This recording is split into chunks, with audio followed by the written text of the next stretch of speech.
Ittaqullah ibadallah. Kenapa tangan kita ini mudah betul melakukan kezaliman? Mulut berkata bohong, hal biasa bagi kita seperti itu. Berbuat kecurangan. Sebentar lagi kita akan meninggal. Inna lillahi wa inna ilaihi raji'un. Halaluhu hisab wa haramuhu iqab. Halal harta yang kita peroleh, Allah akan hisab.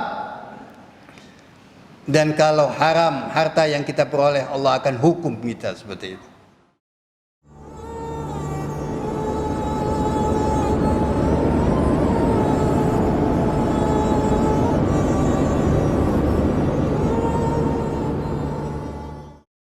اللهم صل وسلم على سيدنا وحبيبنا وشفيعنا ومولانا محمد النبي الأمين وآله الطيبين الطاهرين عباد الله أوصيكم وإياي بتقوى الله وطاعته لعلكم ترحمون. يقول الله تبارك وتعالى في كتابه الكريم وهو أصدق القائلين بسم الله الرحمن الرحيم والعصر إن الإنسان لفي خسر إلا الذين آمنوا وعملوا الصالحات وتواصوا بالحق وتواصوا بالصبر صدق الله العظيم. Kaum muslimin yang dimuliakan oleh Allah Subhanahu wa taala, alhamdulillah, nikmat karunia Allah sampai hari ini kita rasakan sehat walafiat. Yang sedang sakit, moga-moga Allah segera sembuhkan. Yang punya hajat dimudahkan hajat-hajatnya, keperluannya. Dan segala urusan kita diberi kemudahan oleh Allah Subhanahu wa taala. Kaum muslimin, banyak terjadi di tengah-tengah masyarakat kita, bukan hanya masa kini tapi juga masa lalu dan yang akan datang, yaitu mengambil hak orang lain yang bukan milik kita, berbuat zalim. Terjadi di tengah keluarga kita, bahkan khususnya yang sering juga saya sampaikan adalah masalah waris. Masalah waris ini yang paham ilmu waris di tengah masyarakat kita jarang, sehingga ada yang bertanya kepada bukan ahlinya, dapat jawaban kacau, tidak sesuai dengan petunjuk Allah dan Rasulnya. Begitu juga yang mengambil hak orang lain. Saya sampaikan ini karena ada kaitannya teman kenalan yang sekitar 10 hari yang lalu bincang-bincang, ternyata dia ada mau jual tanahnya sudah belasan tahun atau puluhan tahun di Jakarta.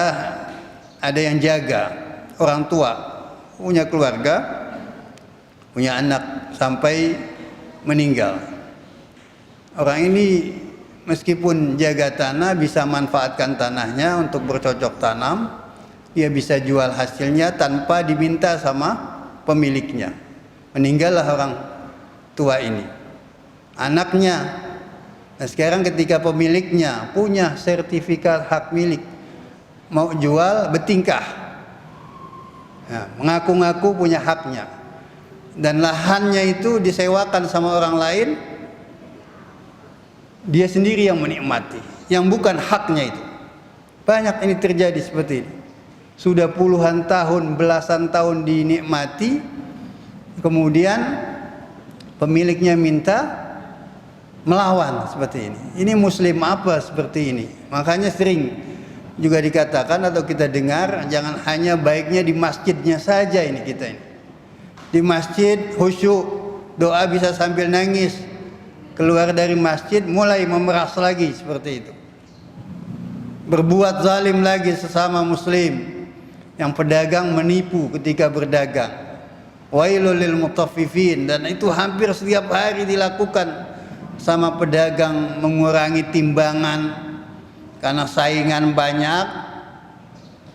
Nah sekarang dalam kondisi seperti ini pembelinya berkurang, tambah-tambah lagi ujian seperti ini. Makanya kalau tidak takwa, wasiat takwa disampaikan setiap Jumat dan wajib itu rukun dalam khutbah Jumat supaya kita ingat kepada Allah Subhanahu wa taala.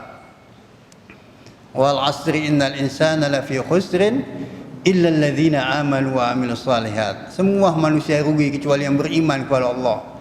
Ini ada penciptanya dunia ini. Lillahi ma fis samawati wa ma fil ardh, milik Dia Allah Subhanahu wa taala. Tuhan yang kita sembah, jangankan mati, la ta'khudhuhu sinatun wala naum. Kalau Tuhan mati bukan Tuhan namanya, makhluk itu. Lemah dia. Kita tidak, jangankan mati, tidur pun tidak Tuhan kita. Dan Dia tidak merasa letih mengurus antara langit dan bumi serta ciptaan lainnya itu. Mudah bagi Dia. Penciptaan kalian dan kebangkitan kalian illa ka nafsi wahidah, hanya seperti satu manusia saja. Manusia yang miliar ini bagi Allah mudah. Dia menciptakan, kemudian dimatikan dan akan dikumpulkan lagi. Itu terjadi banyak surat-surat palsu. Ada lagi dari teman perusahaan besar di sini di Jakarta, orang asing, surat tanahnya ada 3. Pusing dia seperti ini. Ini mana petugasnya ini? Akhirnya tanahnya katakan cukup luas, punya perusahaan ini, mau dijualnya lakunya mestinya 90 miliar, katakan hanya lakunya sudahlah, dia nggak mau pusing. Ini surat ada 3 seperti ini, semuanya mengaku yang paling berhak pemiliknya, akhirnya hanya dijual sepertiganya saja seperti itu. Ingat, yang membuat kepalsuan itu akan dapat pertanggungan jawab, diminta pertanggungan jawab oleh Allah Subhanahu wa taala, berat itu. Saksi-saksi palsu. Dan banyak juga yang terjadi kecurangan di samping pedagang tadi, pemilik tanah dan seterusnya, adalah surat-surat palsu. Anak-anak yang diangkat jadi anak angkat kemudian menguasai harta orang tua angkatnya seperti ini. Ini juga saya sudah katakan, sampai kapanpun anak angkat meskipun baru 5 hari, seminggu diangkat sebagai anak angkat, sampai dia meninggal dia tidak akan berhak mendapat waris. Dia bukan ahli waris. Orang tuanya lain kok. Dipungut sebagai anak angkat adopsi, sudah bagus itu, disekolahkan, bahkan sampai dinikahkan. Nah sekarang orang tuanya angkat meninggal, kebetulan punya anak 1 kurang sehat atau meninggal, mulai dia menguasai. Padahal orang tua angkatnya ini masih punya saudara. Meskipun sudah tua, tetap dia yang ahli warisnya. Kalau anaknya sudah tidak ada, istrinya sudah meninggal, yang ada anak angkatnya seperti itu. Kezaliman terus seperti itu. Ittaqullah ibadallah. Kenapa tangan kita ini mudah betul melakukan kezaliman? Mulut berkata bohong, hal biasa bagi kita seperti itu. Berbuat kecurangan. Perut kita terbatas, syahwat kita terbatas. Sudah tua, susah sujud, susah ruku seperti itu. Mau hadir ke pengajian, sudah tua, belum bisa baca Al-Quran, akhirnya malu. Masa mudanya dibuang, tidak digunakan dengan sebaik-baiknya seperti itu.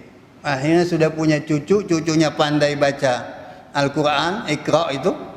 Nih kakeknya belum bisa juga baca Al-Quran. Ini kenyataan ada di tengah-tengah masyarakat kita seperti itu.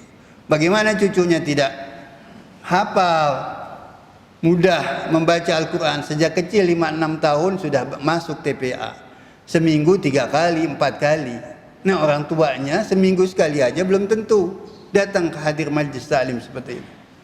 Mari kita penuhi itu majlis-majlis yang disukai oleh Allah Subhanahu wa taala. Dan sering juga saya katakan, ini kalau tidak ada kewajiban sholat Jumat di masjid, bukan di rumah, di masjid kita harus berjamaah. Boleh jadi sebagian kita ini seminggu, sebulan, bahkan berbulan-bulan tidak datang ke masjid. Buat apa masjid itu dibangun? Buat apa masjidnya bagus-bagus, lantas kita tidak datang untuk bersolat di sana seperti itu? Khususnya tetangga-tetangga masjid. Ini ada terakhir-terakhir yang boleh jadi sebagian di antara antum yang hadir di sini sudah dapatkan itu. Ada sahabat Nabi, rumahnya jauh, kalau sholat selalu di pojok. Nabi tahu itu kebiasaan dia seperti itu, di sebelah kanan atau sebelah kirinya, pojok Masjid Nabawi. Rupanya hari itu Nabi nggak lihat. Nabi tanya kemana, meninggal. Nabi takziah datangi. Nabi datangi itu. Kemudian Nabi diberi wahyu oleh Allah Subhanahu wa taala. Ditanya, apa yang diucapkan almarhum menjelang akhir hayatnya? Ada ucapan-ucapan yang kami tidak paham maksudnya ya Rasulullah. Apa yang diucapkan? Dia bilang, coba lebih jauh lagi. Coba lebih jauh lagi, menjelang akhir hayatnya dia ucapkan seperti itu.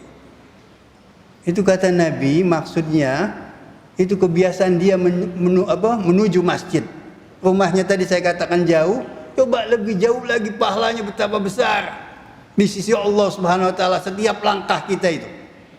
Nah, kita jarak 100-200 meter aja sudah malas itu. Ini mungkin setengah jam atau lebih dia menuju Masjid Nabawi di Madinah. Di Arabia panas kalau zuhur. Jumat panas, kadang-kadang Nabi tunda Jumatnya supaya lebih adem, tidak terlalu panas seperti itu. Itu yang diucapkan itu. Maksudnya itu seperti itu. Coba lebih jauh lagi. Yang kedua dia ucapkan, ya Rasulullah, coba semuanya. Oh, kata Rasulullah, ini diperlihatkan sama dia. Dia punya sepotong roti, ketika dia makan, rupanya ada binatang yang kelaparan. Dikasih sebagian, sebagian dia makan. Allah perlihatkan pahalanya yang akan dia terima. Dia katakan, ya Allah, coba semuanya. Ini menyesalnya bukan lagi susah. Dia sedang ingin disambut oleh para malaikat. Dia betapa senangnya coba. Coba kalau saya tahu itu, saya yakin saya kasih semuanya seperti itu. Nah, yang ketiga dia katakan coba yang baru saja. Nah, itu dia punya 2 baju, yang baru dan yang lama. Dikasih kepada yang butuh yang bekas. Nah, ketika akhir hayatnya Allah perlihatkan janji-janji Allah Subhanahu wa taala. Innallaha la yukhliful mi'ad. Al-hasanah bi asyri amsalihha. 1 dibalas 10, 10 sampai 70 sampai 700. Wallahu yudha'ifu liman yasha. Bahkan Allah bisa lipat gandakan lebih dari 700 seperti itu. Waf'alul khaira la'allakum tuflihun. Itu sahabat Nabi bahkan dilecehkan sama orang-orang munafik. Ini Nabi mau jihad, mau perang, keluar kota ini, nggak punya kemampuan. Sebagian sahabat Nabi ada yang bersedekah cuma segenggam korma. Ini ya Rasulullah, diledek seperti itu. Ini kalau ikhlas karena Allah Subhanahu wa taala, dia kepingin membantu kaum muslimin, sesama muslim, pahalanya di sisi Allah besar. Kalau tadi segenggam tadi dia katakan ada 40 biji korma, Allah katakan al-hasanah bi asyri amsalihha. 1 dibalas 10 kali 40 itu. Wallahu yudha'ifu liman yasha. Tapi sebaliknya tadi yang berbuat zalim, ittaqullah. Banyak ini anak-anak yang jadi anak angkat mau menguasai. Dan saya pernah dengar ceritanya seperti itu. Tadi yang dikasih tanah untuk tempati mau menguasai. Warisan kita yang laki-laki, yang pernah juga saya contohkan, orang tua kita, ibu kita meninggal di usia tua, ayah kita nikah lagi, nggak sampai setahun meninggal, tapi dalam setahun itu dia punya anak di usia katakan 70 tahun. Kita yang usia 40 tahun dengan adik kita yang baru seminggu, yang baru lahir itu, atau baru setengah tahun, jatah warisnya sama itu. Kalau 1 miliar buat kita, 1 miliar pula buat adik kita. Jangan berbuat zalim seperti itu. La ta'kulu amwalakum bainakum bil batil Ini dari ayah yang sama. Beda ibu, yang punya waris, yang punya harta adalah ayah kita. Haknya sama seperti itu. Jangan kata orang Jakarta dikelecehin ini. Adik kita yang lain ibu seperti itu. Karena mentang-mentang ibu tiri kita itu pendiam sekarang. Nggak bisa, nggak ngerti hukum. Kita bohongi lagi seperti itu. Al-zulmu zulumat yaumal qiyamah. Kezaliman yang kita akan lakukan nanti juga akan diterima. Sebentar lagi usia kita. Tapi nafsunya itu luar biasa, menguasai hak orang lain. Bahkan banyaklah kejadian-kejadiannya. Di Pondok Indah itu ada dulu orang Betawi tidak bisa baca tulis. Katanya tanahnya itu saya baca di koran belasan tahun yang lalu di majalah yang terkenal di Jakarta, di Indonesia ini. Dia bilang tanahnya 5.000 meter. Coba kalikan sekarang itu di Pondok Indah. Gitu. Harga kalau sekarang orang yang mau tobat yang ngambil itu, nah sekarang lakukan 20 meter juta, 1 meter 20 juta, kalikan 5.000 meter itu. Tapi kalau yang mengambilnya itu sudah meninggal, dia nggak taubat, zulumat yaumal qiyamah. Nyesal urusan tanah. Akhirnya kita ditindih oleh tanah yang berat seperti itu. Ittaqullah ibadallah. Ini pesan-pesan para khatib setiap Jumat. Moga-moga kita dengar, kita patuhi. Kita ini hamba Allah yang lemah, jatuh sedikit luka, sudah tua, repot kita seperti itu. Masuk rumah sakit seminggu meninggal, yang sehari meninggal, tua, muda sama saja. Kalau sudah waktunya, selesailah hidup kita ini. Moga-moga kita sadari seperti itu. Jangan mengambil hak orang lain. Balikan hak orang lain. Amanah tetap amanah. Kalau kita tadi dikasih tempat menempati rumah, tanah itu, kasih tahu anak kita, ini bukan hak ayah kamu. Ini bukan hak ibu kamu. Itu sudah puluhan tahun, belasan tahun dikasih, itu nikmat. Baiklah pemiliknya seperti itu.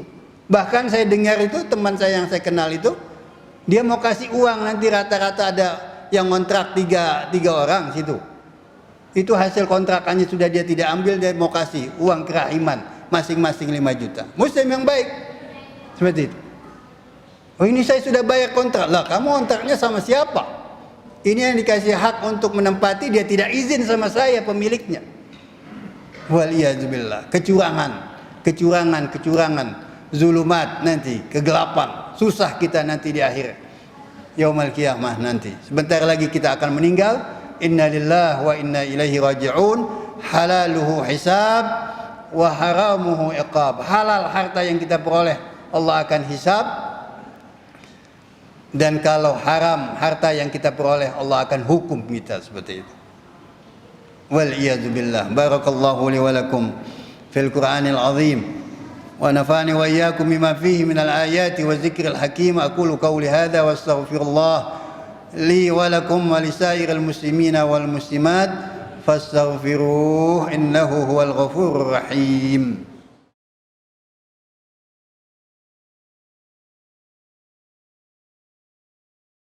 الحمد لله رب العالمين وبه نستعين على أمور الدنيا والدين وأشهد أن لا إله إلا الله الملك الحق المبين وأشهد أن محمد رسول الله الصادق الوعد الأمين اللهم صل وسلم على سيدنا محمد وآله الطيبين الطاهرين عباد الله أوصيكم وإياي بتقوى الله وطاعته لعلكم تفلحون يقول الله تبارك وتعالى في كتابه الكريم وهو أصدق القائلين إن الله وملائكته يصلون على النبي يا أيها الذين آمنوا صلوا عليه وسلموا تسليما اللهم صل وسلم على سيدنا محمد وآل سيدنا محمد كما صليت على إبراهيم وآل إبراهيم وبارك على سيدنا محمد وآل سيدنا محمد كما باركت على إبراهيم وآل إبراهيم في العالمين إنك حميد مجيد ورضي الله تعالى عن الخلفاء